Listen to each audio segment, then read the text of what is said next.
네, 안녕하세요, 여러분. 오늘은 이제 다산 정약용의 실학 사상에 대해서 얘기를 할 거예요.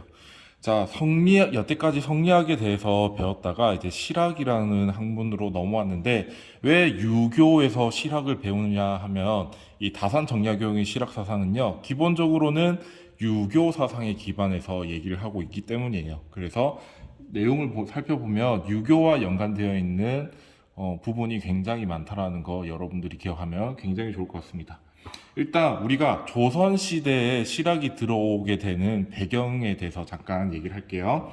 일단 1592년에 임진왜란이 발생하고 병자호란이 발생했습니다. 자, 그런데 당시에 굉장히 유행을 했던 학문은 성리학이었죠. 우리가 이제 임진왜란이 일어나기 전에 이제 태계 이황과 율곡이 선생님이 있었던 것처럼 성리학이 굉장히 큰 영향을 끼쳤던 그런 시기예요. 자, 그런데 성리학은 뭐 사단이 어떻고 칠정이 어떻고 인간의 본성에 대해서 막 얘기를 하죠. 이런 칠정과 사단 같은 그런 내용들은요, 일반 백성들이 실제 생활과는 전혀 연관성이 없었다라는 거예요. 그래서 이 성리학으로는 임진왜란이나 병자호란 같이 외세의 침략에 대해서 우리가 방어할 수 있는 효과적인 정책이라든가 아니면 방법들에 대해서 설명해 주지 않는다. 그리고 이제 일반 백성들이 어떻게 더 좋은 삶을 살 수 있는지에 대해서도 얘기해 주지 않는다. 라는 점에서 문제의식이 점차 커지고 있었습니다. 자, 그러던 중에 이제 1700년 중후반쯤에 이제 연안 박지원이라는 사람과 뭐 박제가 같은 사람들이 나타나기 시작해요. 특히 연안 박지원이라는 사람은요, 청나라로 이제 탐방을 갑니다. 탐방을 가서 이제 열하일기라는 책을 씁니다. 자, 이 열하일기라는 책 내용을 보면요, 이제 당시에 청나라가 어떤 모습을 보이고 있는지가 잘 표현이 되어 있는데, 여기 내용에 따르면 굉장히 도로가 잘 닦여 있었다. 당시 조선시대는요, 그렇게 도로가 잘 정비가 되어 있지 않았어요. 그리고 가게들도 우리가 저작거리라고 해서 어떤 하나의 거리에 이제 가게가 듬성듬성 있는 그 정도였는데, 이 당시 청나라는 이제 상권 이 지역이 굉장히 잘 조성이 되어 있었던 거예요. 그리고 수레가 가득했다. 자, 여러분, 우리 지금 차라고 생각하면 돼요. 특히 화물차. 화물차가 굉장히 많이 다닌다라는 것은요, 그만큼 경제가 활성화돼 있다라는 얘기예요. 거래가 많이 일어난다는 얘기입니다. 자, 그래서 수레가 가득하다라는 얘기는 그만큼 청나라에서는 많은 시장이 형성되어 있고 그 안에서 거래가 많이 일어난다라는 얘기가 되겠습니다. 자, 이런 내용을 보면 이제 띠용하는 거죠. 조선시대는 아직까지도 전근대적인 그런 모습으로 남아있는데, 청나라는 우리 조선과는 비교할 수 없을 정도로 경제가 굉장히 융성하게 활성화되어 있었다라고 얘기를 하고 있는 거죠. 자, 그래서 앞으로, 야, 우리도 사단 칠정 같은 뜬구름 잡는 얘기는 그만하자.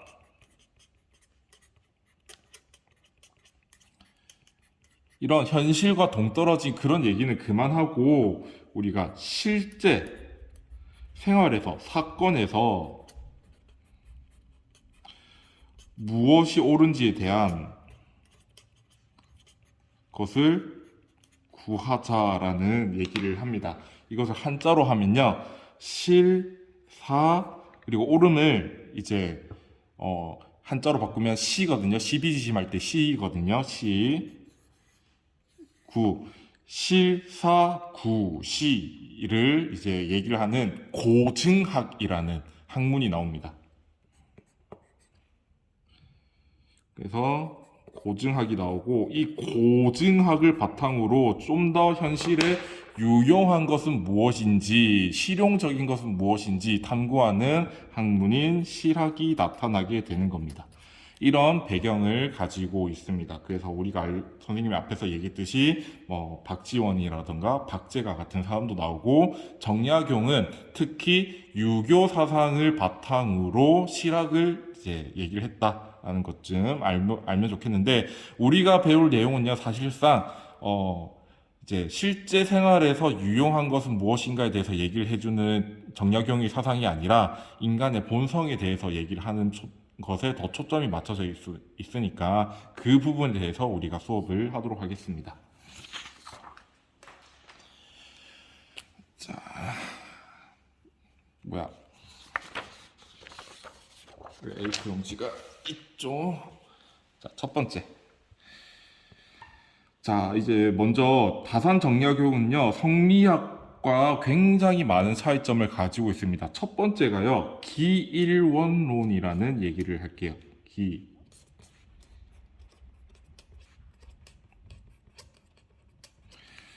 자, 성리학에서는요, 모든 존재와 현상은 이와 기로 두 가지로 이루어져 있다 해서 모든 것들을 이 기로 나누죠. 두 개로 나누죠. 그것을 이기이원론이라고 부릅니다.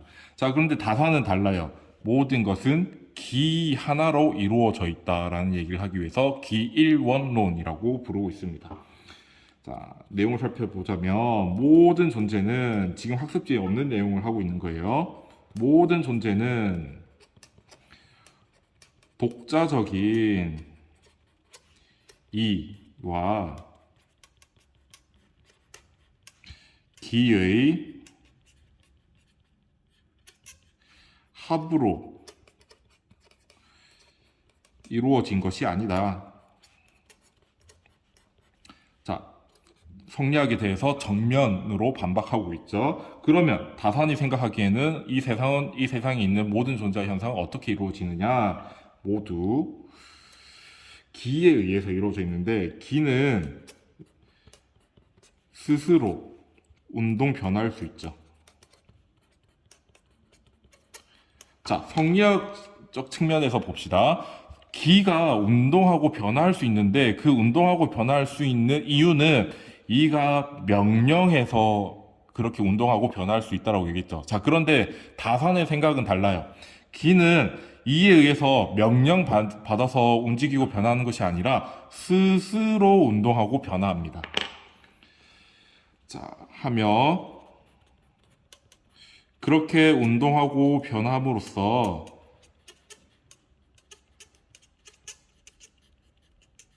하나의 존재가 된다. 이때 존재는 뭐 사물이 될 수도 있고 현상도 될 수도 있습니다. 자, 그래서 리의 명령을 받는 것이 아니다.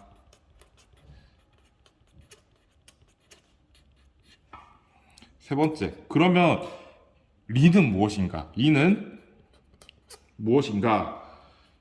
기가 가지고 있는 특성에 불과하다. 일컫는데 불과하다.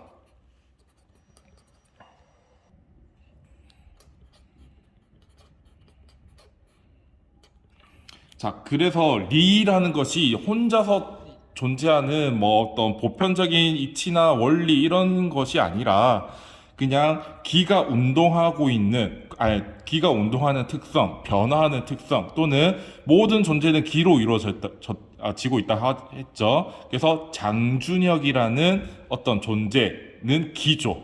그래서 그 장준혁이라는 존재가 가지고 있는 특성을 얘기하는데 이라는 표현을 쓴다라는 것입니다. 그래서 이와 기는 이의 명령을 받는 존재가 아니라 그냥 기가 스스로 어떤 것을 움직이고 변화하는 그런 존재다라고 생각을 하면 되겠습니다. 그래서 기일원론이라고 한다.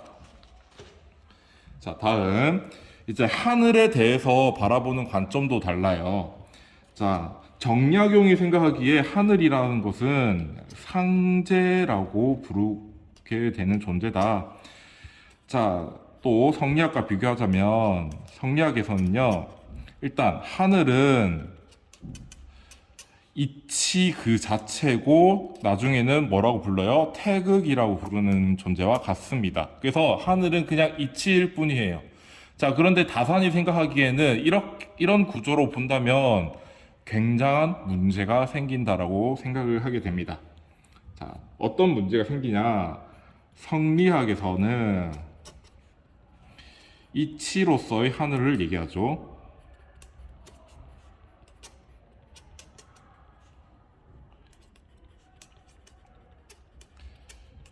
이것 때문에 생기는 문제가 무엇이냐? 인간이 나쁜 행동을 하거나 또는 나쁜 마음을 가졌을 때 이치라는 것은 형체가 없죠. 그렇기 때문에 벌을 내릴 수가 없습니다. 잘못하더라도 예끼 이놈 하고 꾸중을 하거나 벌을 내릴 수가 없어요.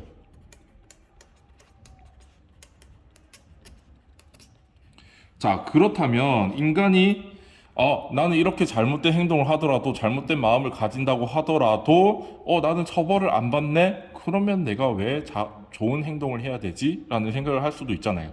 그러니까 인간은 수양을 게을리하게 됩니다.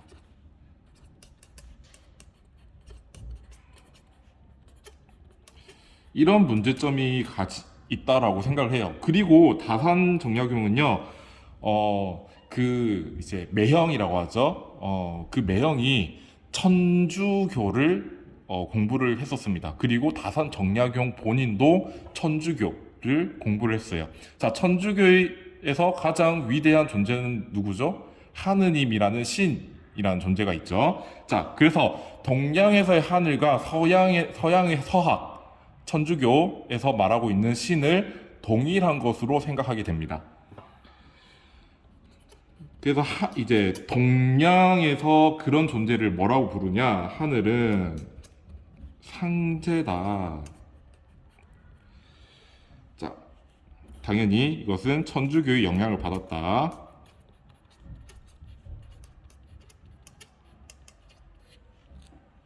자, 이제 상제로서 하늘은 어떤 역할을 하느냐? 자, 일단 이 상제는요, 스스로 인식할 수도 있고, 감정을 가질 수도 있고, 어떤 의지를 가지고 있습니다. 그것을 우리는 인격적 존재라고 하죠.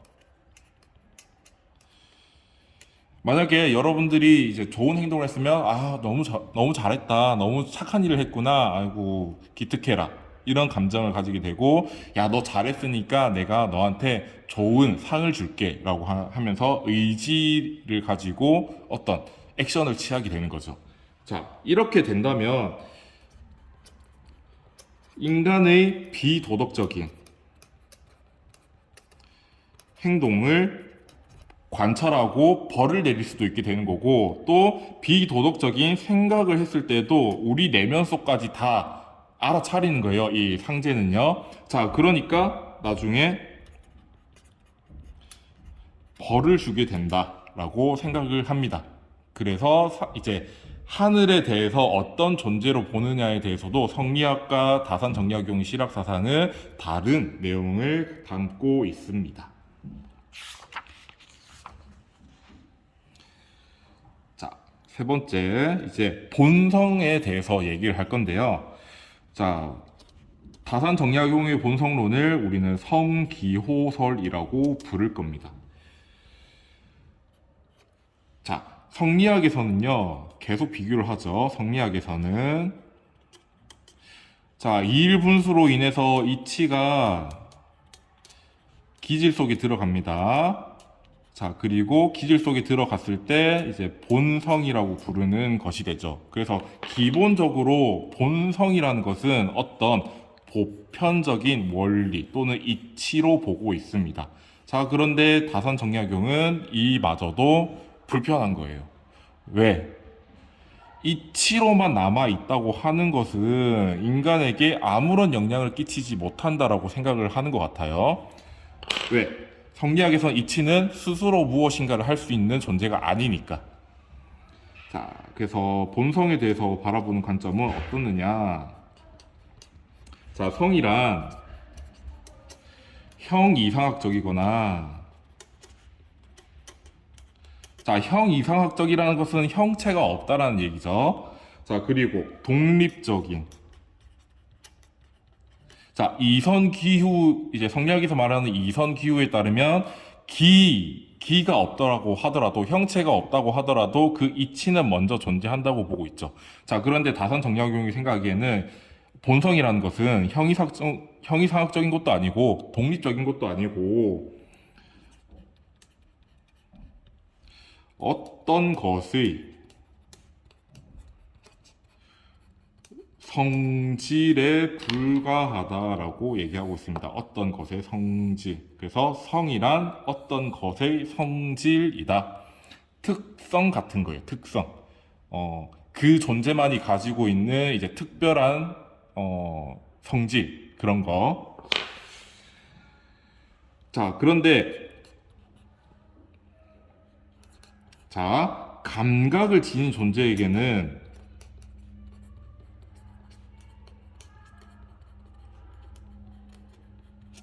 어떻게 나타나느냐? 무엇인가를 좋아하거나 싫어하는 경향성으로 나타난다고 생각합니다. 자, 우리가 여러분들 뭐 떡볶이를 좋아하거나 또는 이제 한약같이 쓴 것을 되게 싫어하죠. 그런 경향성, 그런 경향이 있다라고 얘기하죠. 그런 경향을 두 글자로 줄이면요, 기호라고 부릅니다. 자, 그러면 다시 정리하자면 감각을 지닌 존재는 어떤 존재들이 있죠? 일단 인간을 생각할 수도 있죠. 할 수 있죠. 그리고 동물도 이 감각을 지닌 존재입니다. 자, 그래서 동물도 인간도 무엇인가를 좋아하거나 싫어하는 경향성이 있습니다. 예를 들어서 육식 동물들은 이제 육고기를 좋아하는 성향이 있는 거죠. 그리고 초식 동물들은 육고기를 싫어하고 풀 같은 나무, 이제 풀이나 나무 같은 그런 것을 좋아하는 경향이 있는 거죠. 그것들을 기호라고 합니다. 우리 기호식품 할 때 그 기호라고 생각을 하면 돼요. 그래서 감각을 지닌 존재에게서 본성이라는 것은 기호다라고 얘기합니다. 자, 그런데 이렇게 끝나는 게 아니라요. 기호에도 여러 가지 있다라고 얘기를 해요. 두 가지 기호가 있는데, 자, 한 가지는 형구의 기호라고 부르는 것이고, 또 하나는 영지의 기호라고 부르는 기호입니다. 기호. 자, 이 두 가지를 한번 같이 보도록 합시다. 자, 이 형구의 기호는요, 육체적이고, 감각적인 것을 좋아하는 성향이다. 자, 예를 들어서요, 우리가 입이 있잖아요. 자, 우리는 입이라는 것을 가지고 있기 때문에 단 것을 좋아하죠. 여러분들 아이스크림이나 과자를 좋아하죠. 선생님도 무척 좋아합니다.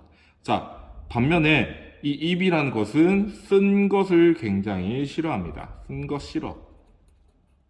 우리 홍삼 캔디 같은 거 그런 거 싫어하잖아요. 여러분들 저도 안 먹죠. 선생님도 웬만하면 홍삼 캔디 같은 거 별로 안 좋아해요. 자, 아무튼 자, 코 한번 봅시다. 코도 당연히 육체이고 감각을 가지고 있죠. 이제 코를 가지고 있기 때문에 우리는 향기를 좋아한다. 향기가 좋아. 좋은 냄새 나는 거, 꽃냄새 같은 거, 그런 것들을 좋아하죠. 반면에 이제 우리 하수구 같은 거 근처에 가면은 되게 이상한 냄새 나죠. 굉장히 싫죠. 악취, 싫어. 이런 감각이 있으면은 좋아하는 것도 있고 싫어하는 그런 것들이 있다. 자, 그래서 이 형구의 기호는요, 육체의 성질입니다. 육체, 형구의 성이다. 자, 육체가 가지고 있는 특성이 이 형구의 기호다라고 하는 거예요. 그래서 육체, 우리 육체 중에 입이라는 것은 단 것을 좋아하고 쓴 것을 싫어하는 성향이 있는 거고, 육체의 코는 향기를 좋아하고 악취를 싫어하는 그런 이제 성향이 있는 겁니다. 자, 그리고 이거 형구의 기호는 인간만이 가지는 기호이냐? 당연히 아니죠. 동물과 인간이 모두 가지고 있습니다. 동물, 인간. 모두 가지고 있다. 자, 그러면 이제 영지의 기호를 봅시다. 이 영지의 기호가 인간의 가장 고유한 특성이라고 보면 되겠습니다. 자, 다선 정약용이 생각하기에 영지의 기호라는 것은요, 우리가 선을 좋아하고 악을 싫어하는 경향이다.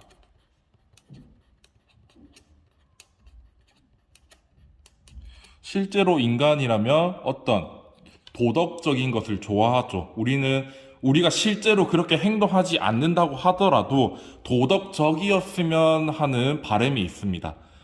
그런 것을 봤을 때는 우리는 선을 좋아한다라고 볼 수도 있고, 굉장히 안 좋은 기사들이나 소문들 있잖아요. 누가, 이제 새 모녀를 살해했다 같은 것들은 굉장히 악한 거잖아요.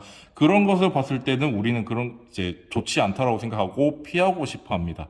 그래서 인간은 모두 선을 좋아하고 악을 싫어하는 경향을 가지고 있다. 그리고 이 영지의 기호는 육체가 가지고 있는 특성이 아니라 인간의 마음이 가지고 있는 특성이다. 라고 해서 마음의 성이다 라고 얘기하고 있습니다. 자, 그러면 동물은 이런 영지의 기호를 가지고 있을까요? 당연히 아니죠. 선생님이 여기서 별표 치면서 얘기했잖아요. 인간의 고유한 특성이라고. 하늘이 인간에게 부여한 성이다. 자, 그 말은 즉슨 오직 인간만이 가지고 있는 기호이다라고 얘기하고 있습니다. 그리고 이 영지의 기호 때문에 식물이나 동물보다 인간이 더 존엄하고 귀한 존재인 이유가 되는 겁니다.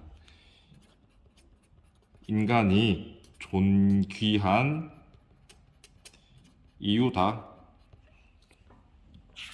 그래서 이제 성이라는 것은 어떤 것을 좋아하고 싫어하는 성향으로 보고 있고, 기호도 두 가지로 나눌 수 있다. 형구의 기호 또는 영지의 기호로 나눌 수 있는데, 인간의 고유한 기호, 성은 영지의 기호다라고 얘기하고 있습니다. 자, 네 번째. 사덕과 처음 듣는 말일 거예요. 단시설이라는 내용이 있습니다. 자, 다시 성리학을 한번 봅시다.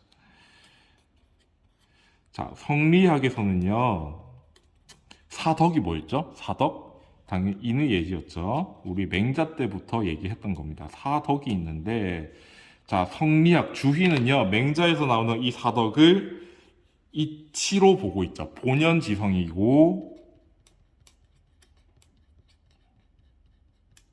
그리고 이치로 보고 있습니다.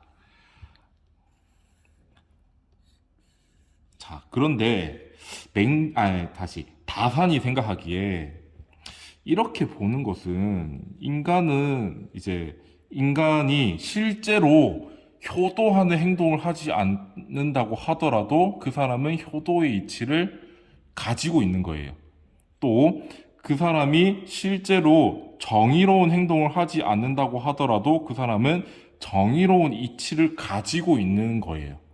모순이죠. 실제로 그렇게 행동하지도 않았는데 걔는 이미 정의라는 이치를 가지고 있는 거고 또 효도라는 이치를 가지고 있는 것은 모순이 아닌가라는 생각이 들었던 것 같아요. 그래서 다사는 이렇게 얘기를 합니다. 사덕은 선천적으로 인간의 안에 들어있는 게, 내재해 있는 게 아니야. 이치로서 존재하는 것이 아니야. 이 사덕이라는 것은 우리가 사단이라는 좋은 마음을 가지고 있는데 이 사단을 실천함으로써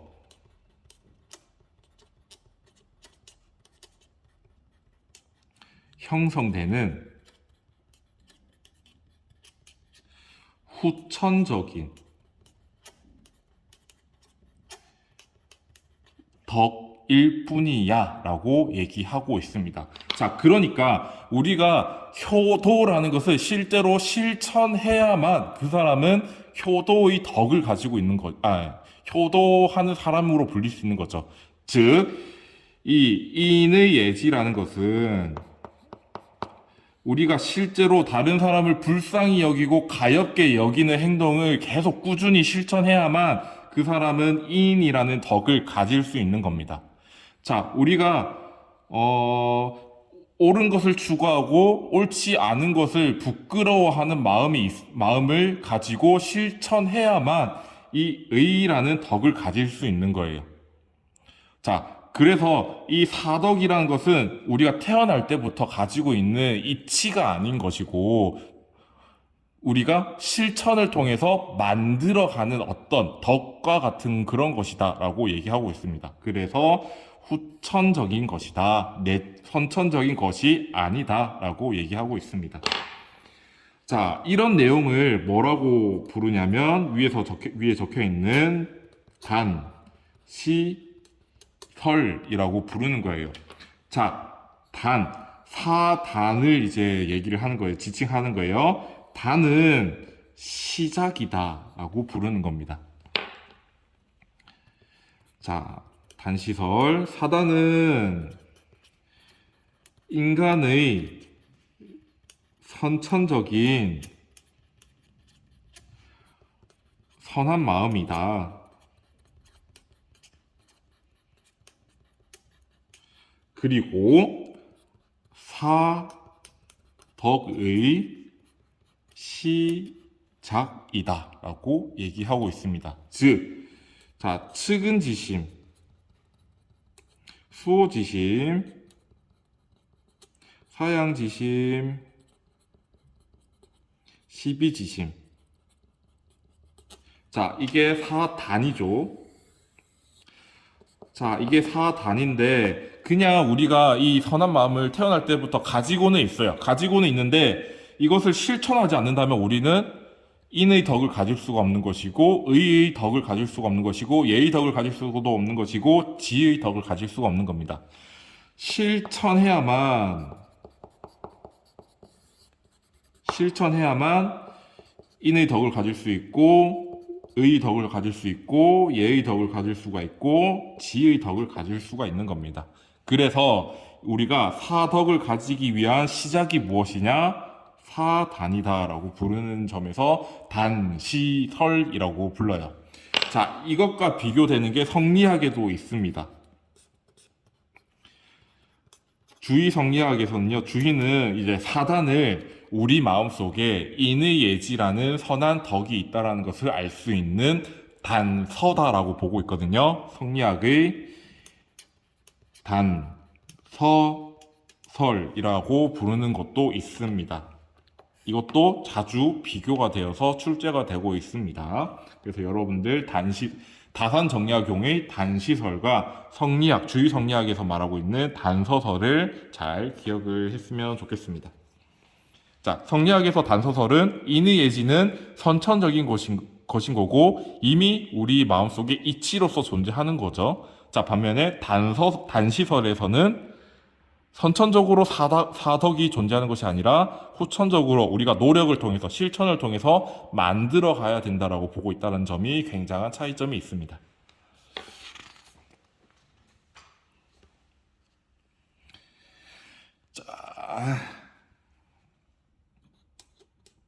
자, 다섯 번째. 인간은 이렇게 할 수도 있고 저렇게 할 수도 있는 자유의지 같은 것들이 있죠. 우리는 그렇죠. 나의 의지를 이렇게 할 것인가 저렇게 할 것인가를 결정할 수 있습니다. 서양 학문에서는, 서양 철학에서는 그것을 자유의지라고 표현을 하는데 다산 정리학용은요, 동양식대로 자주지권이라고 부르고 있습니다. 자주지권. 스스로 주인이 된다라는 얘기예요. 자, 인간은 내가 선하려고 하면 선해질 수도 있고, 내가 악하려고 하면 악해질 수도 있는 능력 또는 권한이 있다. 하면 선할 수도 있고 악할 수도 있는 능력과 권한이 있다.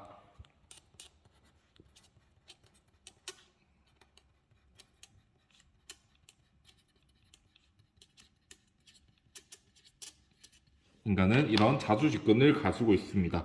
그래서 실제로 내가 나는 오늘부터 정말 착한 사람이 될 거야 해서 다른 이제 주변에 어려운 사람을 돕는다거나 친구가 굉장히 슬퍼할 때 토닥토닥 해주고 같이 공유해주는 그런 것들을 할 수도 있고, 이 세상 참 별거 없어. 나는 그냥 다른 사람에게 피해를 주던 말던 나는 내 마음대로 할 거야 하면서 다른 사람에게 피해를 주는 그런 행동도 스스로 선택할 수 있죠.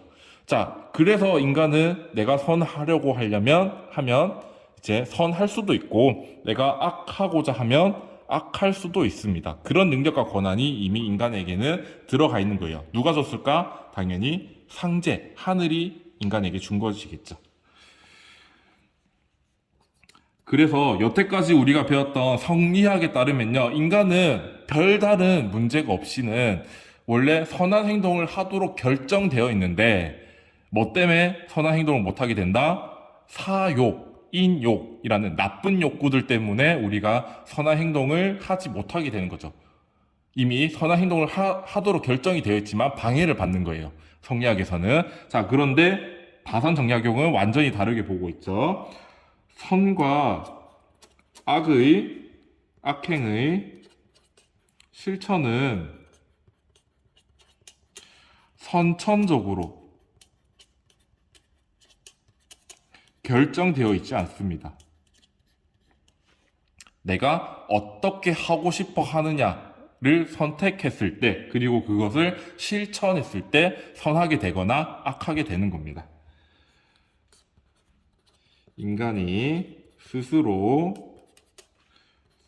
선, 악을 선택하고 또 실천하게 된다. 그래서 우리는 여기서 뭐라고 얘기할 수 있느냐? 인간은 도, 덕, 적, 자, 율성을 가지고 있다라고 얘기할 수 있습니다.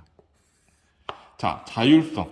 스스로 뭔가를 선택하고 스스로 실천하는 것. 자, 그런데 여러분들 나중에 서양 철학에 대해서 이제 배우게 되면요, 그렇게 선택하고 실천하는 것에서 끝나면 자율이라고 부르지 않습니다. 그것에 대해서 책임질 줄도 알아야 돼요. 왜? 그렇게 하도록 내가 선택한 거니까.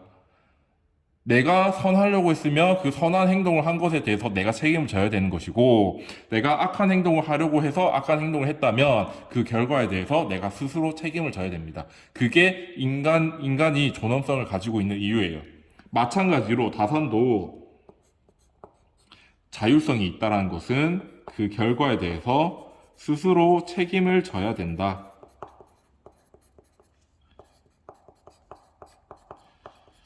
자, 여러분들이 악한 행동을 이제 하려고 해서 악한 행동을 했어요. 자, 그래서 이제 결과가 나왔어.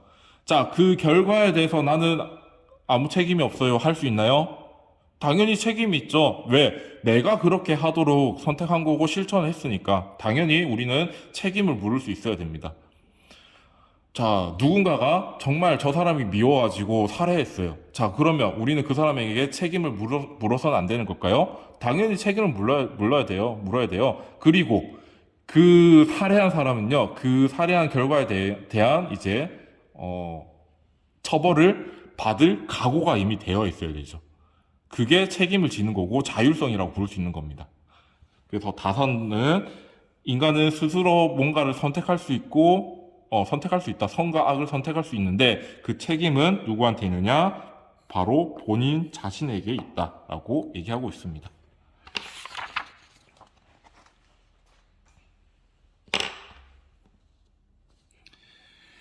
자, 재밌는 얘기를 하나 할게요.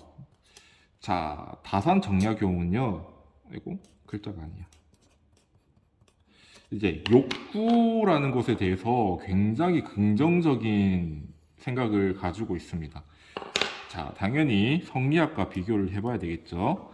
자, 성리학에서는요, 인간이 욕구를 가지고 있다는 것은 긍정을 합니다. 자, 인간도 욕구를 가지고 있어요. 근데 이 욕구에는 두 가지 부류가 있습니다.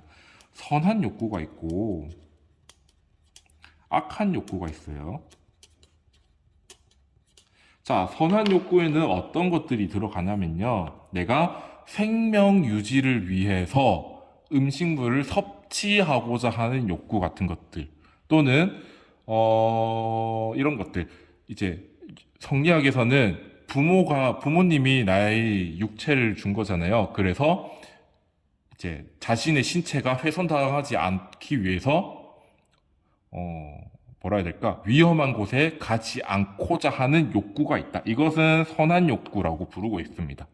자, 그런데 반면에 악한 욕구도 있는 거죠. 우리는 이것을 여태까지 사욕이라든가 또는 인욕이라고 불렀던 것들. 예를 들면 이런 거죠. 나한테 더 이상 필요가 없는 것이긴 하지만 다른 사람들과 비교했을 때 좀 더 우위에 있고 싶다라는 생각. 또는 다른 사람을 해치고 싶어 하는 그런 욕구, 다른 사람을 욕보이고 싶어 하는 그런 욕구들은 당연히 악한 욕구라고 보고 있겠죠. 그리고 이 악한 욕구 때문에 우리가 선한 본성을 잘 드러내지 못하게 된다고 생각을 하는 겁니다. 자, 그런데 그래서 성리학에서는요, 이 욕구에 대해서 그렇게까지 긍정적인 모습을 보이지는 않아요. 선한 욕구는 당연히 충족을 시켜야 하는 것이기는 하지만 이 악한 욕구가 계속 거슬리는 거예요. 왜? 이 악한 욕구는 우리의 선한 본성을 가리기 때문에, 선한 본성이 드러나는 것을 방해하기 때문에 욕구에 대해서 긍정적이지 않습니다.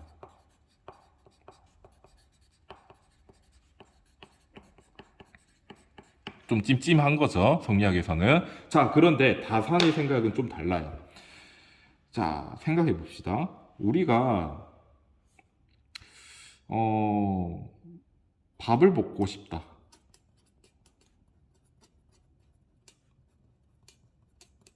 밥을 먹고 싶다는 욕구가 없으면 어떻게 될까? 없다면 밥을 안 먹겠죠.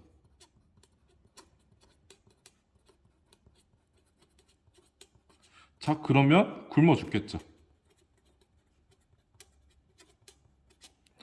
자, 그리고 내가, 친구와 잘 지내고 싶어 하는 욕구.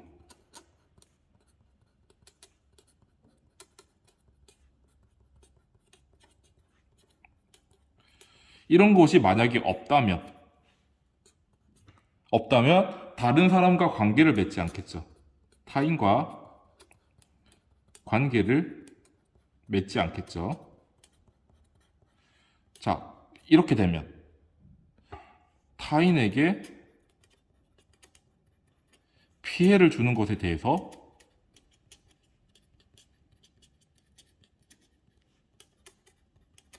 굉장히 무덤덤해지겠죠. 아니, 뭐 내가 다른 사람한테 피해를 주면 뭐 어때? 뭐 그 사람들이랑 나랑 친해질 것도 아닌데. 라는 생각을 할 수도 있죠. 그래서 다산의 생각이 이런 거예요. 이런 욕구라는 것이 없다면 인간은 과연 어떤 행동을 하게 될까? 우리 인간은 어떤 행동을 하기 위해서는 욕구가 있어야만 행동을 하게 되는 것은 아닐까? 라는 생각을 하게 됩니다. 자, 그래서, 자, 만약에 우리가 욕구가 없다면 선한 행동을 할 가능성조차도 없는 거예요.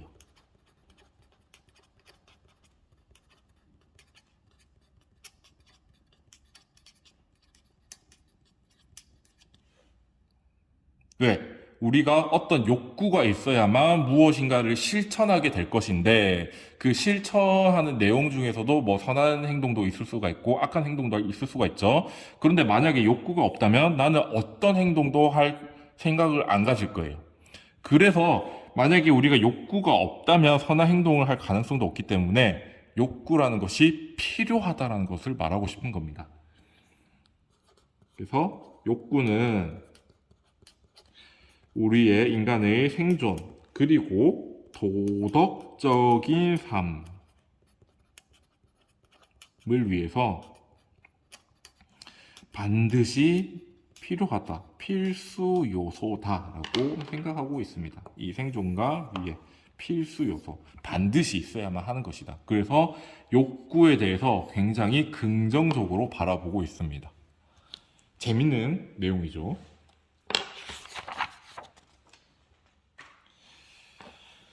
자, 당연히 이 다산 정약용은요, 이제 실학 사상가이긴 한데 아까 말했듯이 베이스를 유교에 두고 있습니다.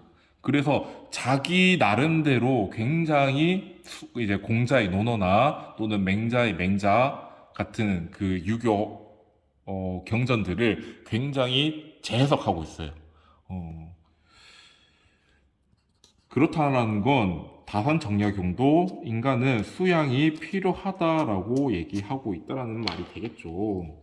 자, 이 수양에 대해서 얘기를 할 건데 일단은요, 나 혼자 할 때와 다른 사람과의 관계에 있어서의 수양이 이제 구분된다라고 생각합니다.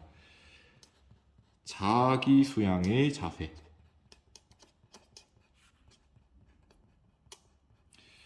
자, 첫 번째 나오는 게 신독이라는 건데요. 자, 이 신독은요, 이제 굉장히 유교에서도 굉장히 중요시하고 있는데 다산 정약용도 이 신독이라는 것을 굉장히 강조하고 있습니다. 자, 이게 신독이 뭐냐면요. 우리가 보통 다른 사람이 바라보지 않을 때, 나를 보고 있지 않을 때 몰래 나쁜 행동을 하려고 하는 그런 이제 경향을 종종 보이긴 하잖아요. 근데 아까 상제 기억나죠? 상제. 상제라는 존재는 항상 우리를 감시하고 관찰하는 존재입니다. 자, 그래서 내가 비록 언제 어디서나 혼자 있는 때라고 하더라도 상제, 하늘이 나를 바라보고 있고 감시하고 있다라는 생각을 가지고 있어야 된다.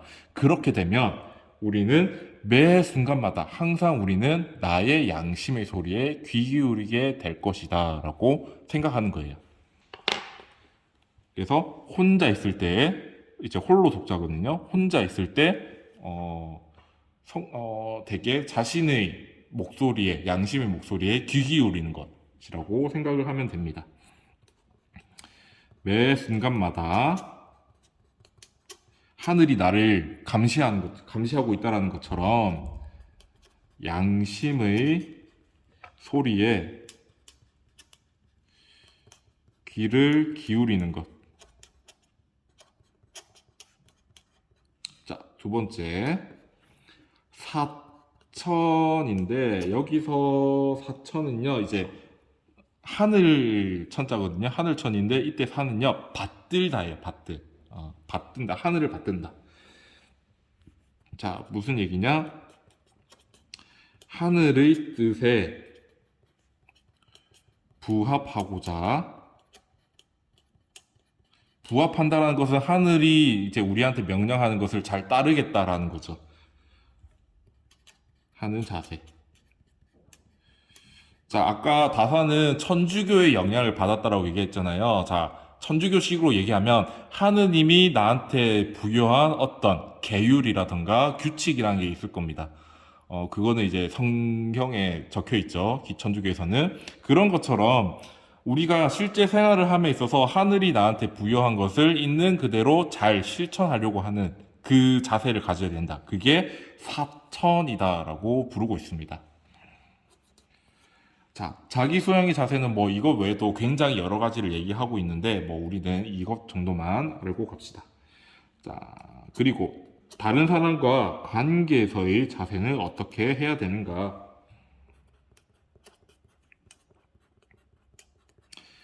첫 번째로 나오는 게 서라는 겁니다.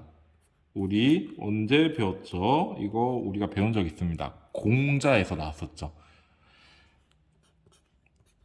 같을 여자에 마음 심자라는 거였습니다. 무슨 말? 나의 마음을 미루어서 타인의 마음을 헤아리는 것이라고 얘기했죠. 두 번째, 구인이라는 건데, 이때 구자는요, 구할 구자고, 이제 어질 인자입니다. 인, 우리 유교 공자맹자가 굉장히 중시하는 인. 인을 구한다라는 얘기인데 무슨 얘기냐? 이미 그 사회에서는 사람들 사이에서는 어떻게 행동을 해야 되는지가 정해져 있죠. 그것을 우리는 예라고 부릅니다. 자, 그래서 예를 잘 실천하는 것이라고 보면 돼요. 모든 관계에서 요구되는 도리, 이게 뭐다? 뭐로 우리는 정립이 되어 있다? 예로 정립이 되어 있죠. 이것을 실천하는 자세를 가져야 된다. 자, 여러분들이 친구를 대할 때와 어른을 대할 때와 달라야 되죠. 그게 예죠. 또, 이성 친구를 대할 때와 남성 친구를 대할 때, 무슨 일? 이성과 남성은 똑같은 거지. 자, 이성 친구를 대할 때와 동성 친구를 대할 때도 달라야 되죠. 그게 뭐로 정립이 되어 있어요? 뭐로 정해져 있어요? 이 사회에서는 그게 예다라고 정해져 있죠. 그 예를 잘 실천하는 자세라고 여러분들은 생각하면 되겠습니다. 구체적으로 말하면 그 관계에서 요구되는 도리라고 얘기를 할 수 있지만, 비슷한 얘기라고 생각을 합니다. 그래서 구할 구인 어질 인자를 쓰는 겁니다. 구인 도리를 잘 실천하는 자세를 가져야 된다. 자, 이렇게 다산 정약용의 사상이 이제 대략적인 내용을 선생님이 여러분들에게 알려줬습니다. 이 외에도 굉장히 많은 내용들을 다 다룰 수는 있지만 이 정도만 해도 충분하지 않을까라는 생각이 들고 선생님이 이 다산 정약용의 내용을 수업을 하면서 성리학과 많은 비교를 했었죠.